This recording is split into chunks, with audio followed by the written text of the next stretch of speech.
Hey, Antoine, Good to see you.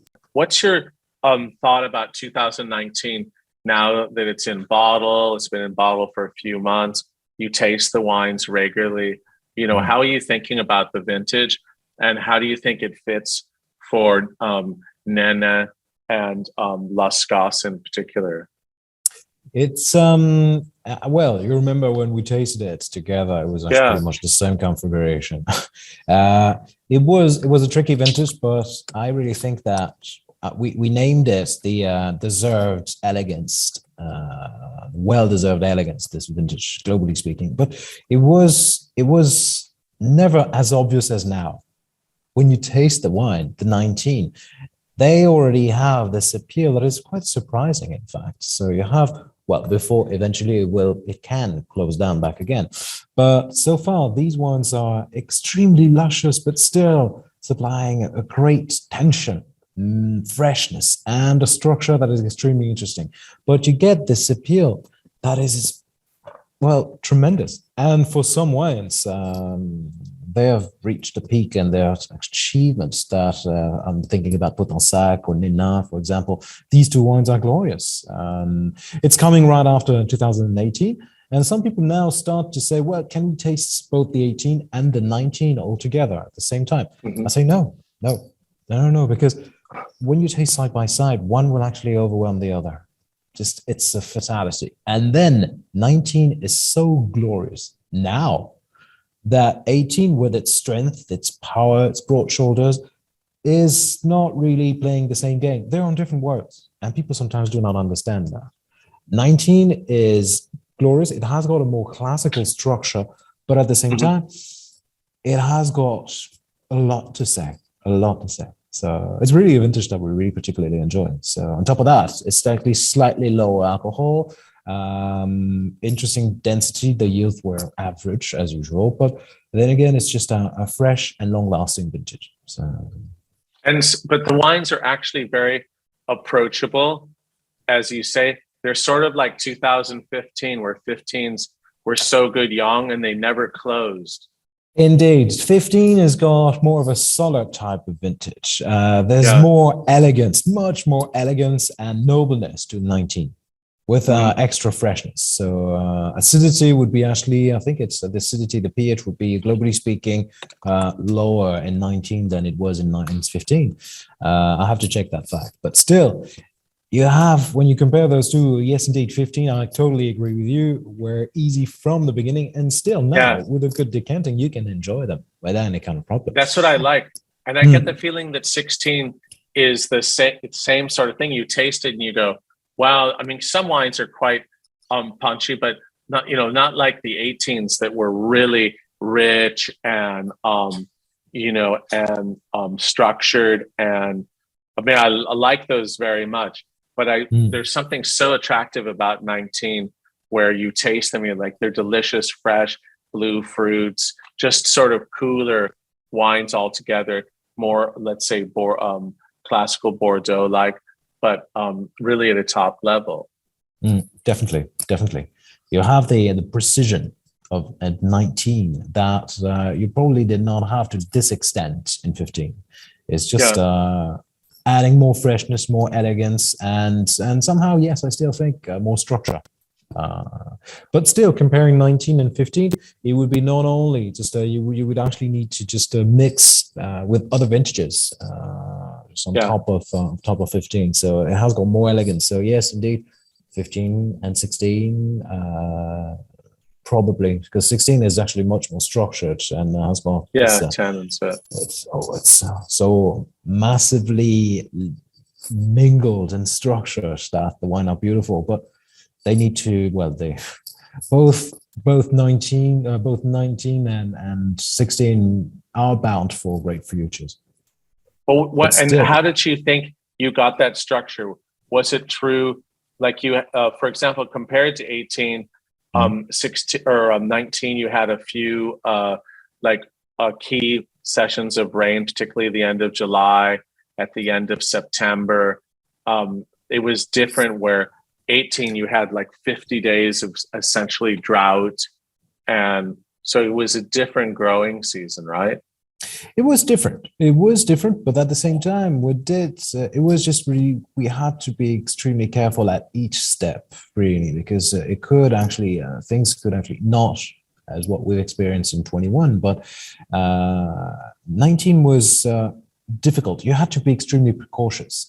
There was no massive attack from mildew or any kind of massive disease or pandemic, well, anything that could actually hit really dramatically the vineyard. Well, I'm referring to our vineyards, but still, you had to be extremely careful because you could feel, and this was starting from the first steps of the growth cycle, that it could actually switch extremely promptly.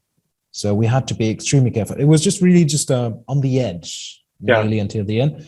So you had to keep your balance really and remain really cautious about anything and everything. And you had to be agile to be able to react to things too, right? Sure.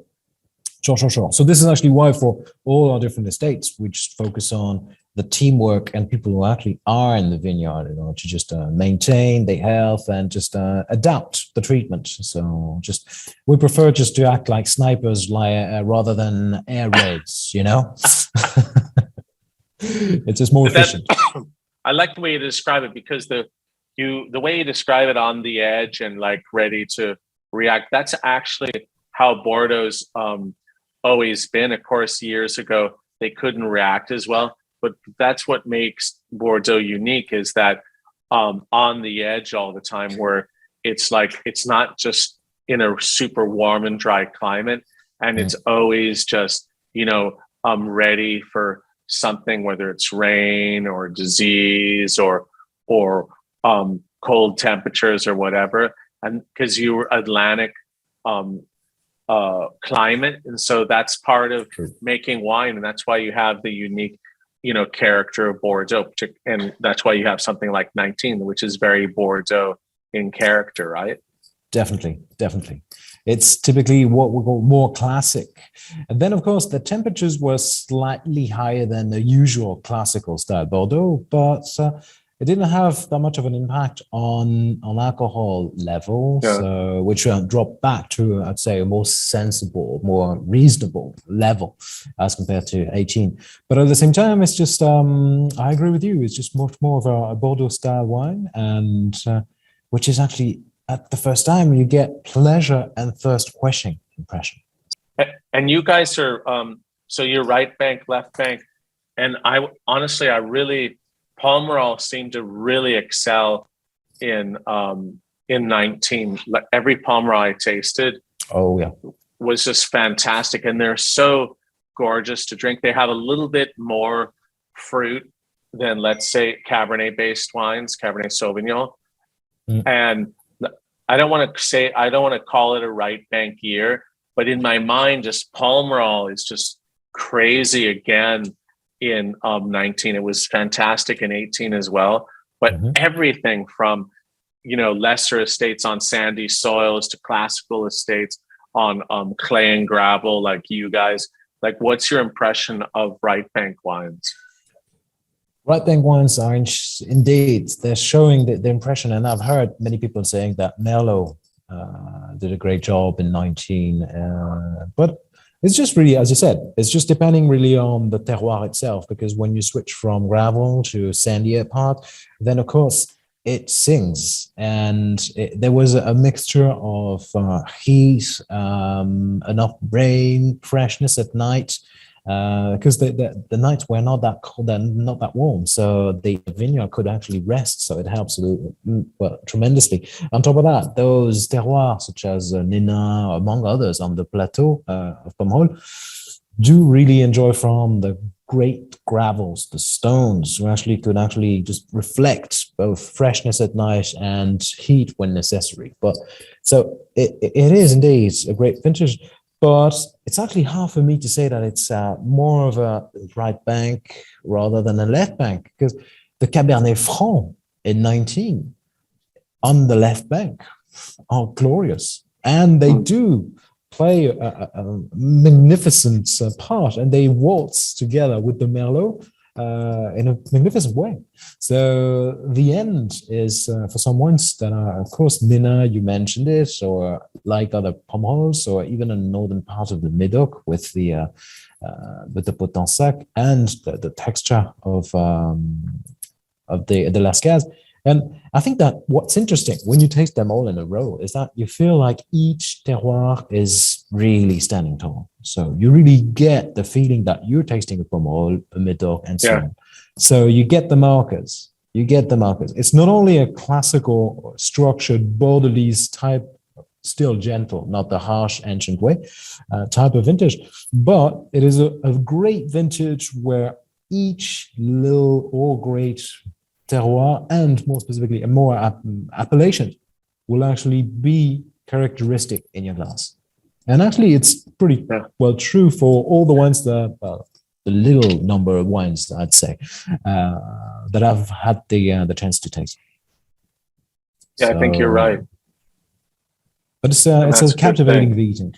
Yeah, captivating. Thank you so much for spending so much time with me. It was a great conversation. Good to catch up. Okay, mon ami, merci. Thanks again. Thank you so much, and have a great day. All the best. Speak to you soon. Bye. Bye.